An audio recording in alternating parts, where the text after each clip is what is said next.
Hermanos, Dios bendiga, bienvenidos a estos segmentos de meditación y Befi, Caminando por Fe. Es un privilegio poder estar con ustedes para seguir viendo esta serie, ¿verdad? De lo que necesitamos o tenemos todo para permanecer. Cómo Dios nos ha provisto, ¿verdad? De todas las herramientas que necesitamos para nosotros permanecer fieles al Señor.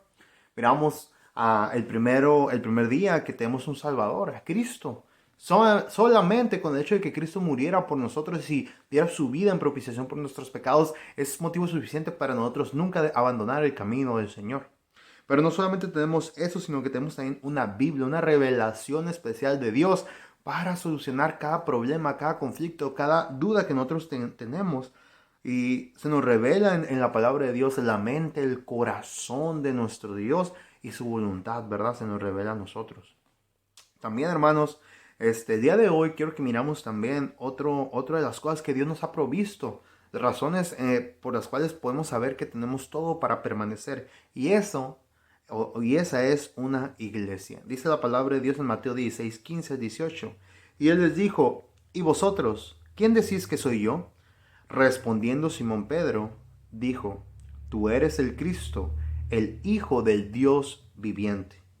Entonces le respondió Jesús, bienaventurado eres Simón, hijo de Jonás, porque no te lo reveló carne ni sangre, sino mi Padre que está en los cielos. Y yo también te digo que tú eres Pedro, y sobre esta roca edificaré mi iglesia, y las puertas del Hades no prevalecerán contra ella. Si algo está explícito en la palabra de Dios, es que la iglesia es fundada, creada durante el ministerio del Señor Jesucristo y no en el día de Pentecostés. El Señor Jesucristo empieza su ministerio y al momento de terminarlo, la iglesia ya está establecida. Ya se maneja la iglesia como algo que existe. Esta iglesia, ¿verdad? Viene desde el hecho de llamar afuera, es lo que quiere decir la palabra iglesia, que viene del griego eclesia, llamar afuera. Y podemos entenderlo, ¿verdad? Llamar afuera del mundo, llamar afuera del pecado, llamar afuera de todo lo que simboliza, ¿verdad? Este sistema mundano. Y venir a servir a un propósito supremo mayor, que es el de ser seguidores de Cristo. Ah, en este pasaje, el apóstol Pedro está hablando con Jesús. Jesús les pregunta a todos ellos y les dice, ¿quién dicen los hombres que él era él? Algunos mencionaban que la gente decía que él era Elías o uno de los profetas, o inclusive Juan el Bautista.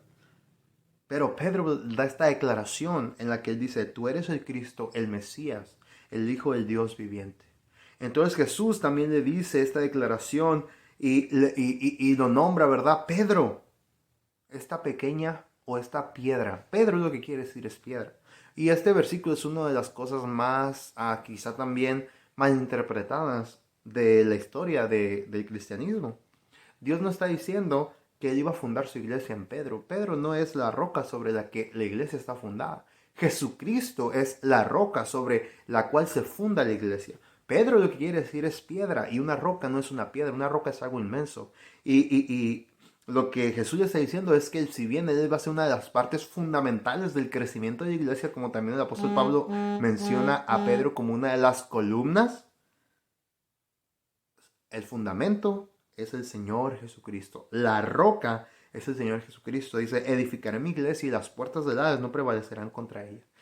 Qué maravillosa creación el Señor Jesús dejó a su pueblo, a su gente, a su rebaño. Una iglesia, una congregación, ¿verdad? De gente redimida por el Señor Jesucristo, salva, ¿verdad? No por obras, sino por fe, que se reúnen para adorar a Dios, para cantar al Señor, para escuchar palabra de Dios, para amonestarse, para animarse, para amar y para compartir el mensaje de Dios al mundo entero. Esta institución que el Señor Jesucristo creó para que el cristiano no estuviera desamparado, no estuviera solo viviendo un cristianismo alejado, sino que pudiéramos estar juntos, unánimes, siguiendo al Señor, buscando y exhortándonos, ¿verdad?, unos a otros al amor y a las buenas obras, que podamos en realidad vivir como tiene que ser una iglesia. Y recordamos, ¿verdad? La iglesia no es un edificio, no son esas cuatro paredes donde nos reunimos. La iglesia somos nosotros, son las personas, Somos aquellos llamados afuera, como decíamos en un inicio. Y esa creación que antes no se había revelado, ahora el Señor Jesucristo la funda y el Señor Jesucristo es el iniciador de ella. Y dice que esta iglesia tiene por medio de Dios, por medio de la roca, por medio de Cristo, poder inclusive sobre el infierno. Y ni siquiera el mismo infierno prevalecerá contra la iglesia creada por Dios. Por lo tanto, en 1 Timoteo 3:15 nos dice algo muy importante. Para que si tardo, sepas cómo debes conducirte en la casa de Dios, que es la iglesia del Dios viviente, columna y baluarte de la verdad.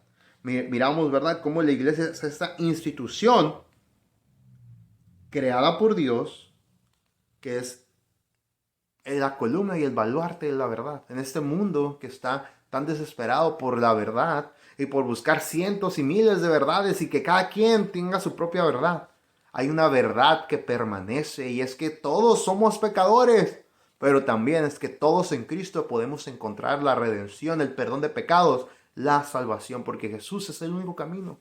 Y esa es la verdad. Y mientras el mundo clama sus verdades a medias, nosotros tenemos la verdad absoluta, que es el Señor Jesucristo.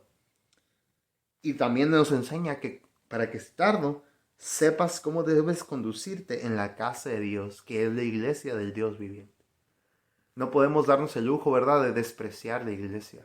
No podemos darnos el lujo de, como cristianos, de no asistir a congregarnos con la iglesia. No podemos darnos el lujo de permitir que otros desarrollen la iglesia y nosotros no hacer nuestra parte en la iglesia.